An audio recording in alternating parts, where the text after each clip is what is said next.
Hello hi friends, మీరు health insurance తీసుకున్నారా? Health insurance తీసుకున్నటువంటి 99% చాలామంది నెగ్లెక్ట్ చేసే విషయాలు ఏమన్నమాట.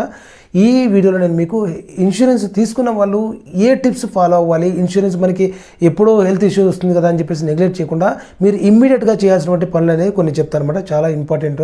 వీడియో ఎక్కడ స్కిప్ చేయకుండా ఎండ్ వరకు చూసారంటే ఖచ్చితంగా మీకంటూ ఒక క్లారిటీ వస్తుంది అనమాట.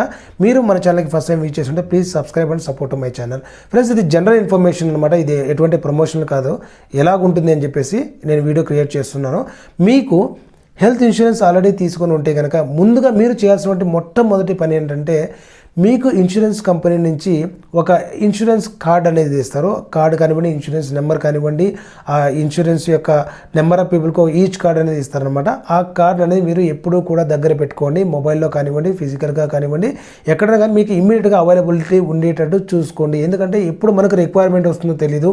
సడన్గా మనము హాస్పిటలైజేషన్ రిక్వైర్మెంట్ వచ్చిన తర్వాత దాన్ని వెతికే కంటే ముందుగా వాటిని ఒకసారి ప్రిపేర్ చేసి పెట్టుకోండి. ఈ వీడియో తర్వాత అయినా కూడా మీరు ఇమ్మీడియట్గా ఈ యాక్షన్ అయితే చేసుకోవచ్చు. నెక్స్ట్ ఏంటంటే, మీకు ఏదైనా సడన్ రిక్వైర్మెంట్ వచ్చినప్పుడు ఇమ్మీడియట్గా మనకు దగ్గరలో ఉన్న హాస్పిటల్ ఏది, మనకి ఇన్సూరెన్స్తో టైఅప్ అయినటువంటి హాస్పిటల్ ఏదనేది ముందే తెలుసుకోవాల్సినటువంటి అవసరం ఎంతైనా ఉందన్నమాట. సో మీరు ఎక్కడైతే ప్లేస్లో నివసిస్తున్నారో ఆ ప్లేస్లో ఉన్నటువంటి నెట్వర్క్ హాస్పిటల్స్ అనేది తెలుసుకోండి. ఈ నెట్వర్క్ హాస్పిటల్స్ అనేవి ఏంటంటే, మీరు ఎక్కడైతే ఇన్సూరెన్స్ తీసుకున్నారో ఆ ఇన్సూరెన్స్ కంపెనీ డైరెక్ట్గా హాస్పిటల్తో టైఅప్ అయి ఉంటుందన్నమాట. మీరు ఏదైనా కానీ హాస్పిటలైజేషన్ రిక్వైర్మెంట్తో మీరు అక్కడికి వెళ్తే కనుక ఇమ్మీడియట్గా అడ్మిట్ చేసుకుంటారు. మీకు క్లెయిమ్ సెటిల్మెంట్ కూడా ఈజీగా అయిపోతుంది అనమాట. క్యాష్లెస్ ట్రీట్మెంట్ అని చెప్పేసి చెప్తారనమాట. మీరు ఎటువంటి అమౌంట్ పే చేయకుండా మీకు అడ్మిట్ ఇస్తారు. అండ్ డిశ్చార్జ్ టైంలో మీకు ఏదైనా రిమైనింగ్ అమౌంట్ మాత్రమే ఏదైనా ఉంటే కండిషన్స్ ప్రకారము వాటిని కలెక్ట్ చేస్తారు కానివ్వండి.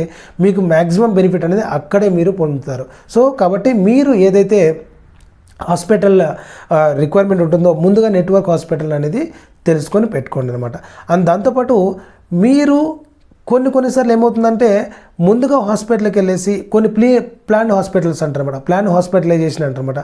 మీకు ఆ పర్టికులర్ ట్రీట్మెంట్ అందులో కవర్ అవుతుందా లేదా తెలియకోకుండా వెళ్ళేసి మల్టీ స్పెషాలిటీలో వెళ్ళేసి హాస్పిటల్లో అడ్మిట్ అవుతూ ఉంటారు.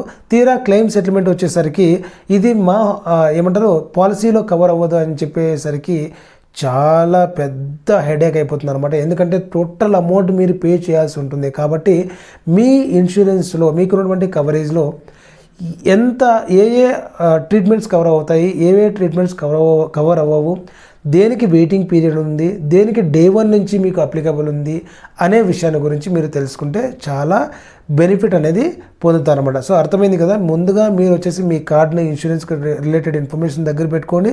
అండ్ దాంతోపాటు నెట్వర్క్ హాస్పిటల్ రిలేటెడ్ ఇన్ఫర్మేషన్ అనేది తెలుసుకోండి.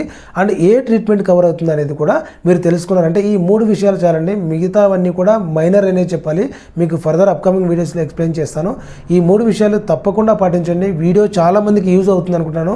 వెంటనే వీడియో నచ్చితే ఒక లైక్ అయితే ఇచ్చి సపోర్ట్ చేయండి. మన ఛానల్ ద్వారా చాలా వరకు మనకి insurance and banking and financial related information అనేది రావడం జరుగుతుంది. వీలైతే మీ friends and family members share చేయండి ఎవరికైతే ఈ ఇన్ఫర్మేషన్ రిక్వైర్మెంట్ ఉంటుందో. మరిన్ని అప్డేట్స్ కోసం మిస్ అవ్వకుండా మన ఛానల్కి సబ్స్క్రైబ్ అవ్వడంతో పాటు నా ప్రీవియస్ వీడియోస్ ఒకసారి చూసారంటే ఖచ్చితంగా మీకంటే ఒక మంచి నాలెడ్జ్ దొరుకుతుందని చెప్పేసి నా అభిప్రాయం. చలో, see you in the next video. Till then take care, by.